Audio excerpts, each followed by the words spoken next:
السلام عليكم ورحمة الله وبركاته. waxaan sameyneynaa folio biyo qandacan haystaa iyo saliid bakeerigaas afartiis oo bur cad ah waan ku shubayaa. waa burka cad marka waxba ku daramayo biyahaas qandaca kaliya ku qasaya, cusbo ku daramayo, sokor ku daramayo, saliid ku daramayo. waa foliyada waa diyaariyay marka miisaan baan saaraya. waa inay iswada leekaato biidnillah.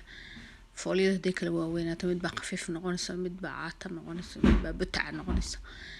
marka looma baahna waa inaan la miisaamo la iswada leekaysiiyo. marka ka bacdi waan fidinayaa insha Allah. 12 kuus baan ka dhigayaa. 12ka kuusna waa iskor saaraya.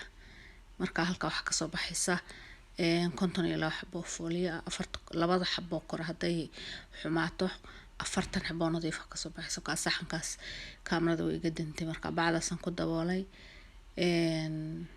maradaasan saaray. wax yar 10 daqiiqan sugay. hadda saas oo fidinaya gebigeediba 12 xabo saasan burka u marinaya oo isku dul fidinaya. waayo xabad meel lama dhigi karo, 12 xabo way badanta. bur badan baa marinaya si fiican burka. hadii loo mariyo isma qabsanayso oo loo dhaxaysiinaya burka. marka 12 xabo waa saas inay ahaato saa u fidi. dabadeedna waa la iswada kor saaraya. kulligeed marka la fidiyo oo la iskor saaro marka ka bacdi baa saliida hadana loo dhaxaysiinaya insha Allah. isla arkayna xabadana u dambaysa. marka xabada u dambaysa marka fidiyo saliidi baan marinayaa 12 xababa. saas saliid baa u dhaxaysiinaya. bur iyo waxba marin mee saliid bas baa marinaya. saliidana iyana ka badan iyo ka yaraan waa inay hareeraha iyo meel walba gaarto. xabad walbana waa inay xabada kale saa loo kor fidiyo. mar walba aad xabad cusub saaraysan waa inay dhinac kale u rogto. saas weeye shuruudaheedu foliyadan. xabada markaad ku fidiso waa inaad inta iswada la ekayso haddana dhinac kale u rog si aad u hubiso inay ku saxan tahay.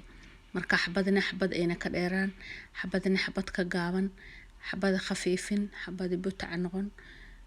marka waa ka saawan haddana way iga dintay. saxankaasan saliid mariyay. waa saxanka foornada foornadan ku galiyay way bislaatay ka soo saaray. waaniga hareeraha ka jaraya marka hore. hareeraha markaan ka gooyo 4 isla eg baan u jaraya insha Allah. 4 isla eg oo xabad walba ay 3 gees tahay. sambuus oo iska garanayna sambuus oo 3 gees oo walba hor loo yiri. marka 4 isla eg marka ka dhigo intaan u baahnay markaan ka isticmaalo. inta kale waxaan gelinayaa meesha barafka. bacban galnay meesha waa ka soo 2 3 4 5 6 7 8 9 10 tirada iska boobsiinaya. laakiin de waa xaqiiq intaas 12 xabo isaaran bay ahayd.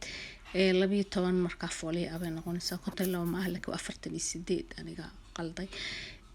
waa ka soo bacdaasan ku xiraya. inta kale waxaan dhiganayaa freezer ka. Assalaamu calaykum waraxmatullaahi wabarakaatuh.